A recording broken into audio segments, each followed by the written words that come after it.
కుంభమేళా గురించే ఇప్పుడు దేశవ్యాప్తంగా చర్చ. పార్లమెంటులో కూడా కుంభమేళాలో జరిగిన తొక్కిసలాటకు సంబంధించి విపక్షాలు రేస్ చేస్తున్న పాయింట్లో ఉభయ సభలు దద్దరిల్లిపోతున్నాయి. రాజ్యసభలో కూడా తాజాగా కాంగ్రెస్ పార్టీకి సంబంధించిన నాయకులు మల్లికార్జున్ ఖర్గే లాంటి వాళ్ళు, లేదంటే రాహుల్ గాంధీ చేసిన వ్యాఖ్యలు సంచలనం రేపాయి. ఏకంగా మల్లికార్జున్ ఖర్గే అయితే ఆయన ఒక డౌట్ను కూడా రేజ్ చేశారు. నిజాలు దాస్తున్నారు, వేలాది మంది మరణించుంటారు, కానీ 30 మందో లేదంటే 25 మందో అని చెప్తున్నారు అనేది. నిన్న సభలో కూడా చూస్తే మోడీ డౌన్ లేదంటే ఆయన ముఖ్యమంత్రి అక్కడ ఉత్తరప్రదేశ్కి సంబంధించి యోగి ఆదిత్యనాథ్ డౌన్ అంటూ నినాదాలు కూడా చేయడం, ఒక రకంగా తొక్కిసలాటకు సంబంధించి కుంభమేళాలో అక్కడ ఏం జరిగింది అనేది, నిజాలు దాచిపెట్టారు అనేది ఒక కోణం. అలాగే సరిగ్గా నిర్వహించలేకపోతున్నారు కుంభమేళాని అనేది మరొక కోణం. అసలు ఏం జరుగుతుంది కుంభమేళా మీద? ఒక రకంగా ఇదొక విష ప్రచారం జరుగుతుందా, లేదంటే విషాదాన్ని దాచే ప్రయత్నం కేంద్ర ప్రభుత్వం నిజంగా చేస్తుందా? ఇదే అంశం మీద చర్చించే ప్రయత్నం చేద్దాం. సార్, వాస్తవానికి నిజంగా కుంభమేళా గురించి ఎంతో గొప్పగా చెప్పాల్సిన సమయమేమో ఇప్పుడు ఇది, కానీ అది కంప్లీట్గా పక్కకి వెళ్ళిపోయింది. మొదటి నుంచి కూడా కుంభమేళాని ఎంత అద్భుతంగా నిర్వహిస్తున్నా, ఎంతమంది అఖండాలు వస్తున్నారో లేదంటే సాధువులు వస్తున్నారో, ఈ లెక్కలు పక్కకి వెళ్ళిపోయి ఎంతమంది మరణాలు జరుగుతున్నాయి, ఇది పెరిగిపోతుందంటే ఈ అనుమానాలు రేజ్ చేయడం. నిన్న పార్లమెంట్లో కూడా ఉభయ సభల్లో కూడా అదే చర్చ జరగడం ఎలా చూడాలి? ఇక్కడ ప్రాక్టికల్గా ఒక సమస్య ఉంటుంది మనకి. భారతదేశంలో జర్నలిజం ఫీల్డ్లో ఉన్నటువంటి వాళ్ళల్లో ఒకటి కమ్యూనిస్ట్ ఐడియాలజిస్టులు ఎక్కువ మంది ఉన్నారు. ఎందుకంటే మొదటి నుంచి కూడా రైటిస్టులు మీడియాని పట్టించుకోవాలి, మనది ఈ వ్యవస్థ కాదు అనుకున్నారు. మనదంతా వ్యాపారం చేసుకోవాలి, ఉద్యోగాలు చేసుకోవాలి, ఈ పనుల్లో ఉండిపోయారు. అదే సందర్భంలో ఇటు వచ్చేటప్పటికి కమ్యూనిస్టులు వచ్చేటప్పటికి సమాజాన్ని ప్రభావితం చేసేటటువంటి పాయింట్లో మనం ఉండాలి అనుకున్నారు. అలాంటి వాళ్ళే జర్నలిజం ఫీల్డ్లో ఆ రోజుల్లో కింద ప్రింట్ మీడియా ఏదో అంటే పార్టీ పత్రికల్లో నుంచి ప్రారంభించి ఇవాళ రోజున జాతీయ మీడియాలో స్థానం సంపాదించి ఉన్నారు. వాళ్ళకి హిందుత్వం అంటే తెలియదు, దానికి సంబంధించిన ధర్మం అంటే ఏంటో తెలియదు, ఆ పూజా విధానం అంటే ఏంటో తెలియదు. కాబట్టి మీకు ఆ వార్తలు రాసేవాడు కనబట్టలేదు. ఇప్పుడు కుంభమేళాకి వెళ్తే అసలు ఈ కుంభమేళాలో అక్కడ జరిగేటటువంటి స్నానాలకి యొక్క ప్రయోజనం ఏంటి, 3 నదుల సంగమం వలన ప్రయోజనం ఏంటి, అక్కడ ఏ మంత్రాలు చదువుతారు, ఎందుకు చదువుతారు, ఎందుకు స్నానం చేస్తారు, ఆ స్నానం చేయడం వలన ఏ విధమైనటువంటి ఆధ్యాత్మిక అలౌకిక భావనని అవలంబించుకుంటారు, ఏ విధమైనటువంటి దైనందిన కార్యక్రమాల్లో కాకుండా ప్రత్యేక దైవ కార్యక్రమం కింద భావిస్తుంటారు. ఇవి స్వామీజీలతో మాట్లాడచ్చు, అర్చకులతో మాట్లాడచ్చు, వాళ్ళ దగ్గర అడిగి తెలుసుకుని మనం చెప్పచ్చు. మనకి అన్నీ తెలియనప్పుడు తెలుసుకోవాల్సినటువంటి అవసరం ఉంది. ప్రతి మనిషి లెర్నర్ ఎప్పుడు కూడా చచ్చే వరకు మనం నేర్చుకుంటూనే ఉండాలి. అంతేగాని నేను ఆ రోజున అయిపోయింది నా డిగ్రీ, నాకంటే పెద్ద పుడింగ్ ఎవరూ లేరు అనుకుంటే అంతకంటే వెర్రివేదంగళపై ఎవరూ లేరు. ఇక్కడ ఏమైపోతున్నదంటే స్వామీజీలంటే వీళ్ళకి ఒక చిన్న చూపు, లేదా ఆధ్యాత్మికవాదులంటే ఒక విరక్తి వీళ్ళకి. కాబట్టి వాళ్ళని ఆడ చెప్పేది ఏంది, మనం చెప్పగలం కదా అనేసి ఏందా వీళ్ళు చెప్పేది ఏంటంటే ఇన్ని కోట్ల మంది వచ్చారు, ఇన్ని బస్సుల్లో వచ్చారు, ఇంత రైళ్లలో వచ్చారు, ఇదే తప్పించి ఆధ్యాత్మికత లేదా అఘోరా ఏంటి, ఇవాళ అసలు సోషల్ మీడియా రాకపోతే అది కూడా తెలియదేమో. నాగసాధు అంటే ఎవరు, అఘోరా అంటే ఎవరు, ఇవన్నీ కూడా. అప్పట్లో చివరికి ఆ BBC వాడు రాసినట్టు బూడిద రాసుకుని స్నానాలు చేసేటటువంటి వాళ్ళు, ఒంటి మీద బట్టలు లేకుండా స్నానాలు చేసేవాళ్ళు అని రాశాడు. అట్లాంటిదే జర్నలిజం మనకి. దీంతో పాజిటివ్ రిపోర్టింగ్ ఏంటో తెలియదు. ఇప్పుడు నాకు బాగా గుర్తున్నమాట, రాక్షసులు అనేవారు అది బేసిక్గా మనకి ప్రపంచం ఎట్లా ఉండాలంటే 2 కోణాలు ఉండాలి. ఒకటి ఆధ్యాత్మికత ఎక్స్ప్లెయిన్ చేయాలా, రెండవది ప్రజలకు సంబంధించిన వాళ్ళ ఫీలింగ్ ఏంటన్నది ఎక్స్ప్లెయిన్ చేయాలి. ఇప్పుడు నేను కవర్ చేశా, పుష్కరాలకు కవర్ చేశా, నేను 2 సార్లు పుష్కరాలు కవర్ చేశాను. అదే సందర్భంలో దసరా నవరాత్రికి ఇది కవర్ చేసేటప్పుడు నా కాన్సెప్ట్, నా పర్సెప్షన్ ఎట్లుండేదంటే, ఫర్ ఎగ్జాంపుల్ విజయవాడ దసరా శరన్నవరాత్రులు లేకపోతే తిరుమలలో బ్రహ్మోత్సవాలు చేసేటప్పుడు మొదటి పొద్దున పూట్ల బులెటిన్స్ అన్నీ కూడా సదరు పంతులు గారులతో, అర్చకులతో లేకపోతే స్వామీజీలతో ఆ వ్యవహారానికి సంబంధించి ఆ రోజు ఏం జరుగుతుంది, ఆ రోజు పూజ ఏంటి, దాని విశిష్టత ఏంటి, అది ఎక్స్ప్లెయిన్ చేసేది పొద్దున పూట్ల బిగించేసేవాడిని 6 గంటలకి 7 గంటలకి 8 గంటలు. తద్వారా ఆ ఇంపార్టెన్స్ ఆధ్యాత్మిక ఆ భక్తుడి యొక్క ఆలోచన అక్కడ ఫోకస్ కావాలి. భక్తుడి యొక్క మనోభావానికి తగ్గట్టుగా వాళ్ళు ఏం చెయ్యాలి, ఏంటి అక్కడ ఏం ఆలోచించాలి ఆ రోజున దీనికి సంబంధించి అన్నటువంటిది ఎక్స్ప్లెయిన్ చేసి, ఆ తర్వాత భక్తుల కోణంలో వచ్చిన భక్తుడికి ప్రయోజనం అందిందా లేదా, వాళ్ళు సక్రమంగా దర్శనం చేసుకోగలుగుతున్నారా లేదా, ఏమైనా లోపాలు ఉన్నాయా, ఆహారం ఎట్లుంది, ఇట్లాగా రిపోర్టింగ్ ఉండేది. అంటే నా ఆలోచన ఎంతసేపటికి కూడా భక్తుడు ప్లస్ ఆ పండగ యొక్క కోణం ప్రజలకి వెళ్ళాలి అనేటటువంటి కోణంలో ఉండేది. నెగిటివ్ ఉన్నప్పుడు నెగిటివ్ వేస్తాం, అందులో ఇదేం లేదు. అయితే ఇప్పుడు కవరేజ్ అంతా ఏం నడుస్తున్నది మీరు అబ్జర్వ్ చేస్తే, ఉట్టి ఆ భక్తులకు సంబంధించి చూపెట్టుకోవడం ఇది. ఇప్పుడు ఈ తొక్కిసలాట సంబంధించినటువంటిది వచ్చేదాకా అసలు కవరేజే లేదు. ఊరకనే ఆ విజువల్ వేసుకోవడం, మ్యూజిక్ వేసుకోవడం తప్పించి కవరేజ్ లేదు అక్కడ. తొక్కిసలాట తర్వాత ఇచ్చిన బ్రేకింగ్ న్యూస్లు మళ్ళీ ఈ 2 రోజుల నుంచి వార్తలు ఏమైనా ఉన్నాయా? అట్లాగే జరిగింది కాబట్టి ఇప్పుడు దాని మీద మళ్ళీ ఒక 2 రోజులు అంతే జరుగుతోంది. మీకు హిందూ పుణ్యక్షేత్రాలకి హిందువులకి ఈ దేశంలో పట్టిన దరిద్రం ఈ తరహా జర్నలిజం, ఈ తరహా రాజకీయం. ఈ జర్నలిజాన్ని నమ్ముకునే బ్రతుకుతున్న రాజకీయం. ఇప్పుడు కాంగ్రెస్ పార్టీకి కానీ కమ్యూనిస్టులకు కానీ ఆ పుణ్యతీర్థాలకు సంబంధించిన విషయం తెలియదు. ఇంకొకటి, హిందువులని మనం ఏమన్నా మూసుకుపడి ఉంటారు, కూర్చుని ఉంటారు. ఇంకా పైగా మన కులపోడు మన పార్టీ వాడు అనేటటువంటి వాడు ఉంటాడు.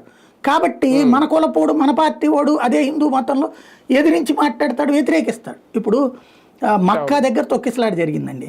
దాంట్లో ఎవరైనా దానికి సంబంధించి నెగిటివ్గా మాట్లాడారా? అయ్యో తొక్కిసలాట అంతా చనిపోయారంట, సానుభూతి సంతాపం వ్యక్తం చేశాం, అంతే కదా. అట్లాగే జెరూసలేం జరగలేదా? లేదా ఇక్కడ ఉన్నటువంటి మన తమిళనాడులో ఉన్నటువంటి వేళంగిని మాత దగ్గర జరగలేదా? అలాంటి జరిగినప్పుడు ఏం చేస్తారంటే అక్కడ అది అయ్యో పాపం అని మాత్రమే అంటారు. దాంట్లో మతాన్ని నిందించడము లేకపోతే కనుక ఇట్లా తప్పుడు ప్రచారాలు చేసే సాహసం చేయరు. ఎందుకంటే వాళ్ళు సంఘటితంగా ఎదిరిస్తారు. అదే హిందువులకు సంబంధించి ఇప్పుడు ఇదే దాచే రోజా కుంభమేళా దగ్గర పెద్ద తొక్కిసలాట, వేలాది మంది చచ్చిపోతే దాచేశారు రహస్యాలు అని చెప్పడానికి. అది ఏమన్నా ఎవడడ్డా అది? అదే అంటే ఆయన ఇష్టం. ఆయన అసలు వాళ్ళ కుటుంబం ఫ్రమ్ ద బిగినింగ్ హిందుత్వ ద్వేషులు. అక్కడ కర్ణాటకలో చివరికి ఆలయాల దగ్గర కూడా గొడవలు కదా వీళ్ళ కుటుంబం వాళ్ళు చేసినటువంటిది. చాలా దారుణమైనగా నెగిటివ్గా మాట్లాడతారు వాళ్ళు. అలాంటి దాంట్లో ఈయన పీక్ స్టేజ్లో ఉంటాడు ఖర్గే వచ్చేటప్పటికి. అంటే యాంటీ హిందుత్వవాదుల్ని ఏకం చేయడంలో సక్సెస్ అవుతుంటాడు ఈయన. అది అక్కడ ఆయన మాట్లాడు. ఇకపోతే రాహుల్ గాంధీ గారు మాట్లాడుకొచ్చారు కుంభమేళాలో. ఇది ఖచ్చితంగా ఆయన మాట్లాడాలి కూడా. నేను కాంగ్రెస్ దాన్ని ప్రస్తావించడానికి తప్పుపట్టను. ఎందుకంటే ఒక ఫెయిల్యూర్ని ప్రస్తావించడంలో తప్పే ఉంది. ఒక దేశమంతా కాదు ప్రపంచం అంతా చూస్తున్న కుంభమేళాలోని ఒక ఫెయిల్యూర్ని ఖచ్చితంగా ప్రస్తావించాలి ఓ రాజకీయ పార్టీ, నో డౌట్. అందులో తప్పు లేదు. కాకపోతే దానికి ఈ వక్ర భాష్యాలు ఉండకూడదు. వేలాది మంది చచ్చిపోయారని అబద్ధాలు చెప్పడము, లేకపోతే కనుక కుంభమేళా గురించి ఇన్ని రోజులు మాట్లాడినాడు. కుంభమేళాకి వెళ్ళి ఆయన స్నానం చేయడు, అయోధ్యకి వెళ్ళి ఆయన దర్శనం చేసుకోడు, కాశీకి వెళ్ళి ఆయన దర్శనం చేసుకోవడానికి కష్టం. కానీ ఇక్కడికి వచ్చేటప్పటికి ఇది ఉంటుంది. అది ఇక్కడ మనం మాట్లాడే పాయింట్ ఏంటంటే ఆ వ్యక్తిలో ఉన్నటువంటి రెండో కోణం. అరే నువ్వు ఎలక్షన్స్ వచ్చేటప్పటికి అదే ఉత్తరప్రదేశ్లో ఎలక్షన్ లేకపోతే ఉత్తరాఖండ్ ఎలక్షన్స్కి వచ్చేటప్పటికి ఇప్పుడు జంజం వేసుకునేవాడు చొక్కా పైన జంజం ఎవడని వేసుకుంటాడు ప్రపంచంలో? చొక్కా పైన జంజం వేసుకుని పూజలో పాల్గొంటాడు అనమాట. అదేమంటే నేను కాశ్మీరీ బ్రాహ్మణుని అని చెప్తాడు అనమాట ఆయన. మరి నువ్వు అంత బ్రాహ్మణ కుటుంబంలో పుట్టినటువంటి వాడివి, నీ చేతులు అన్ని వారంలో ఉన్నోడివి, ఎందుకు స్నానం చేయట్లా కుంభమేళాకి పోయి? అదే కదా, చెయ్యి నువ్వు. అది కూడా చేసి అక్కడే ఇది బాగుండాలని కోరుకుంటున్నాను, నేను ఇలాంటి తొక్కిసలాట ఇంకోసారి జరగకూడదని కోరుకుంటున్నాను అని చెప్పు. అక్కడ తప్పులే చెప్పట్లేదే నువ్వు, అక్కడ తేడా వస్తుంది అంతే. అంతేకాదు సనాతన ధర్మానికి వ్యతిరేకంగా నిర్ణయాలు తీసుకున్న నేను అది కూడా రేట్ చేశారు అందులో పాయింట్. సనాతన వ్యతిరేక ప్రభుత్వం డౌన్ అంటూ రాహుల్ గాంధీ వీళ్ళందరూ మాట్లాడింది యోగిని మోడీని ఉద్దేశించి. మేబీ అయ్యి ఉండొచ్చు. వాళ్ళు అట్లాగే జనాలు సనాతన ధర్మం వైపుకి వెళ్తున్నారని భయం వచ్చినట్టుంది. అందుకని అంటే వీళ్ళు ఎంతవరకు ఏంటంటే సనాతన ధర్మానికి వ్యతిరేకంగా వీళ్ళు చాలా వ్యవహారం నడిపేవాళ్ళు. ఇప్పుడు ఆ సనాతన ధర్మానికి సంబంధించిన ప్రతినిధులుగా బీజేపీని ముద్ర వేసి ఇక్కడ ఉన్నటువంటి పబ్లిక్ చేత నెగిటివ్ చేయాలని చూశారు. కానీ వీళ్ళు ఎప్పుడైతే సనాతనాన్ని రైట్ చేశారో అప్పటి నుంచి సనాతన ధర్మం మీద పబ్లిక్లోకి ఒక పాజిటివ్ చర్చ ప్రారంభమైంది. ఎందుకని గత 20-30 ఏళ్లుగా మారిపోయినటువంటి అంతర్జాతీయ పరిణామాల కారణంగా మన బిడ్డల ప్రవర్తన విధానంలో మార్పులు రావడం కావచ్చు, మన జీవితాలలో వచ్చినటువంటి మార్పులు కావచ్చు, విరక్తి వైపు వెళ్తున్నాయి.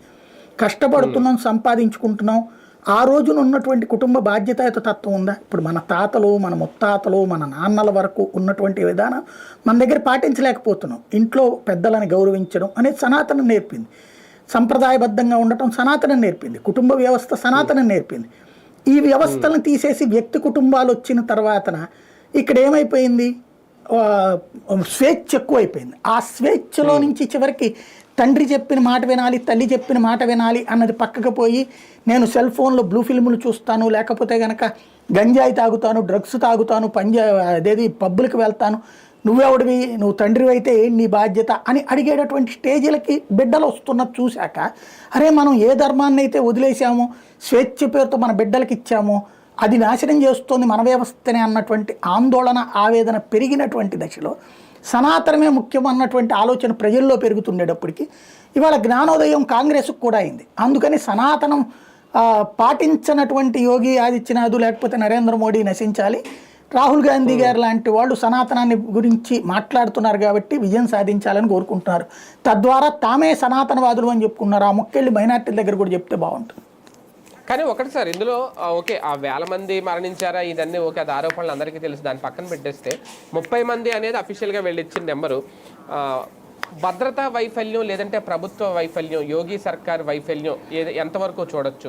అంటే కోట్లాది మంది వస్తారని అంచనా ఉంది, లెక్కలు ఉన్నాయి ఎప్పటికప్పుడు, కానీ అక్కడ మాత్రం భద్రతా వైఫల్యం చూడడానికి లేదా? అది ప్రభుత్వం తప్పు కాదా? ఖచ్చితంగా తప్పనే అనాలి. ఇప్పుడు తిరుపతిలో జరిగినటువంటి తొక్కిసలాట సందర్భంలో తప్పే అంటాం కదా. అయితే ప్రభుత్వపు తప్ప, స్థానిక అధికార యంత్రాంగం తప్ప అన్నటువంటిది ఎప్పుడూ కూడా ఇట్లాంటి వాటిట్లో జరిగేది. నేను ఇంతకుముందు కూడా చెప్పా ఓసారి, నా పుష్కరాల్లో నా అనుభవం.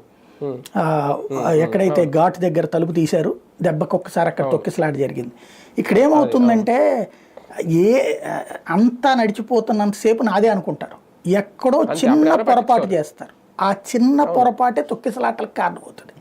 ఇప్పుడు మొన్న ఏమన్నా తిరుమల తిరుపతి దేవస్థానానికి సంబంధించిన వాళ్ళు అనుకుంటారా, లేకపోతే రాష్ట్ర ప్రభుత్వం అనుకుంటుందా తొక్కిసలాట జరగాలని? అక్కడ పోనీ ఆ డిఎస్పీ గారు అనుకుంటారు తొక్కిసలాట జరిగి చనిపోవాలని? జస్ట్ ఎక్కడో ఒక ఆలోచన ప్రారంభమైనటువంటి సందర్భంలో ఆ భావోద్వేగాన్ని అర్థం చేసుకుని కంట్రోల్ చేయాలి. అక్కడ మనం మనసులు పనిచేయవు, మనం ప్రొఫెషనలిజం మెదళ్లలో ఉంటాం, పోలీసు అధికార యంత్రాంగాలు అంతే తప్పించి అక్కడ ఉన్నటువంటి ఆ ధర్మం మీద అవగాహన ఉండాలి సైకలాజికల్గా. అది లేనప్పుడు వస్తుంది. ఇక్కడ నేను చెప్పే పుష్కరాలకి నేను కార్యకర్తగా పనిచేసిన రోజుల్లో, అంటే ఒక సేవా సంస్థ తరపున కార్యకర్తగా నాయకుడిగా పనిచేసిన రోజుల్లో నేను చెప్పాను, మీకు గుర్తుంది కదా, తెల్లవారుజామున ఒక్కసారిగా తీసుకెళ్ళి అందరూ మునగాలనుకుంటారు. ఇక్కడ కూడా ఏంటి, అమృత గడియల్లో మునగాలని కోరుకున్నటువంటి వాళ్ళకి అమృత స్నానం. అక్కడ ఇంకొకటి ఏంటంటే, ఇక్కడ జరిగింది ఏంటి, అఖాడాలస్ అంటే సాధు సంతులు అందరూ కలిసి స్నానం చేస్తారు. ఆ ఘాట్ని క్లోజ్ చేసేసారు. ఈ వచ్చే వాళ్ళందరూ బస్టాండ్, రైల్వే స్టేషన్ నుంచి వచ్చే వాళ్ళకి అది దగ్గర. అక్కడికి వచ్చినటువంటి సందర్భంలో ఎవరో చెప్పుకున్నటువంటిది ఏంటంటే, స్వామీజీలు సాధు సంతులు స్నానం చేస్తే ఆ తర్వాత మనం స్నానం చేస్తే వాళ్ళ యొక్క తపోశక్తి వలన వచ్చేటటువంటి ప్రయోజనం మనకు వస్తుందని చెప్పారు. అందుకని వీళ్ళందరూ అటు వెళ్ళాలన్న సంకల్పంతో కూర్చున్నారు. అక్కడ వాళ్ళని అక్కడ ఆపేశారు, మీరు అటు వెళ్ళడానికి వీల్లేదని చెప్పేసి. అక్కడ జరిగిన తొక్కిసలాట ఇది. అది సమస్య. కానీ ఒకటి సార్, ఇప్పుడు భారతీయ జనతా పార్టీ కేంద్రంలో అధికారంలో ఉంది కాబట్టి, హిందుత్వ పార్టీ కాబట్టి, ఇందాక మీరు అన్నట్టు ఒక జెరూసలేం యాత్రకో లేదంటే హజ్ యాత్రకో మక్కా యాత్రకో ఆ సమయంలో ఏం జరిగినా ఇంత హడావుడి పార్లమెంట్లో మేబీ గతంలో మరి దద్దరిల్లి ఈ రకంగా ఏమైనా రేజ్ చేసారేమో నాకు తెలియదు, కానీ జరగదు. కానీ ఇక్కడ కుంభమేళాకు వచ్చేసరికి మాత్రమే కాంగ్రెస్ లేదంటే విపక్షాలు ఈ పాయింట్ రేజ్ చేశాయా? అంటే ఒక్కటండి, ఇది చెయ్యడాన్ని తప్పుబట్టను నేను. ఎందుకంటే ప్రతిపక్షం అనేదాన్ని ధర్మబద్ధంగా ప్రస్తావించాలి, చెయ్యాలి, చేసింది. ఇప్పుడు ఇంత చేసినప్పుడు మనకి ప్రతిసారి కూడా ఒక హోమం చేసినప్పుడు, యజ్ఞం చేసినప్పుడు, పూజ చేసినప్పుడు చివరిలో మంత్రహీనం, క్రియాహీనం ఇది ఒక మంత్రం చదివిస్తారు మనతో. అంటే మనం మంత్రం చేసేటటువంటి సందర్భంలో తప్పులు దొర్లినా, కార్యక్రమంలో తప్పు దొర్లినా, మేము పూజ చేసే క్రమంలో జరిగిన తప్పులు మేము మీ పట్ల మంచి ఉద్దేశంతో చేసాం, పొరపాటు జరిగి ఉండొచ్చు స్వామి, మమ్మల్ని క్షమించు మా తప్పుల్ని అని చెప్పి అడుగుతారు. అట్లాగే అవును. ఖచ్చితంగా క్షమాపణ మంత్రం ఉంటుంది. అట్లాగే ఇక్కడ కూడా ఇంత పెద్ద కార్యక్రమం చేసినప్పుడు ఒక లోపం జరిగినప్పుడు దాని అంటే నువ్వు ఆ ప్రయోజనాన్ని పొందాలనుకున్నప్పుడు దానివల్ల జరిగే లోపాన్ని కూడా ఎదుర్కోవాలి. అంటే మనం పాప పరిహారం చేసుకుంటాం. పరిహారం చేయడం అంటే పాపం అంతా క్లీన్ చిట్ అయిపోదు. ఇతర మతాల్లో చెప్పినట్టు నువ్వు మా దగ్గరకు వస్తే నువ్వు పాపాత్ముడు కావు, నీ పాపాలన్నీ పోతాయి, లేకపోతే అజ్ఞానిగా ఉండవు, మా మతంలోకి వస్తే నీకు అసలు ఏది అంటదు అనేటటువంటిది హిందుత్వం చెప్పదు. నువ్వు ఎంత చేసినా సరే ఆ పాపానికి సంబంధించినటువంటి ఫలితం, నువ్వు పుణ్యం చేసినటువంటి సందర్భంలో ఆ పుణ్యానికి సంబంధించిన ఫలితం నువ్వు అనుభవిస్తావని చెప్తుంది. అయితే దాని సీరియస్నెస్ని, దాని తీవ్రతని తగ్గించుకోవడానికే పూజ చేస్తాం మనం. ఆ విధంగా ఖచ్చితంగా ఇంత చేసిన యోగి ఆదిత్యనాథ్కి అంత పేరు వచ్చింది. ఎట్ ద సేమ్ టైం అందులో ఏదో లోపం ఉండుంటుంది కదా, ఆ లోపానికి తగ్గట్టుగా అతను మాట పడ్డాడు. కాబట్టి యాక్సెప్ట్ చేయాలి. వీ షుడ్ యాక్సెప్ట్ ఇట్ అంతే. కాకపోతే ఈసారి కుంభమేళాలో ఒక రకంగా బీజేపీకి లేదంటే యోగి సర్కార్కి ఒక మచ్చ అయితే పడింది సహజంగా. రైట్, చూద్దాం. మొత్తానికి రాహుల్ గాంధీ రేజ్ చేసిన పాయింట్ కానీ లేదంటే మల్లికార్జున ఖర్గే విపక్షాలు నిన్న పార్లమెంట్ ఉభయ సభల్లో కూడా దద్దరిల్లిపోయింది ఈ వ్యవహారం. ఖచ్చితంగా రెస్పాన్సిబిలిటీ తీసుకున్నారా లేదంటే సరైన భద్రతా చర్యల లోపం వల్లే అటు యోగి సర్కార్ కానీ లేదంటే ఇటు కేంద్ర ప్రభుత్వం కానీ ఇప్పుడు ఈ నింద పడాల్సి వచ్చిందా, ఇక నుంచి అయినా జాగ్రత్తగా ఉండాలి అనేది ఇది కాంగ్రెస్కి ఒక రకంగా ఫెచ్చింగ్ అవుతుందా భవిష్యత్తు ఎన్నికల్లో వేచి చూడాల్సి వస్తుంది.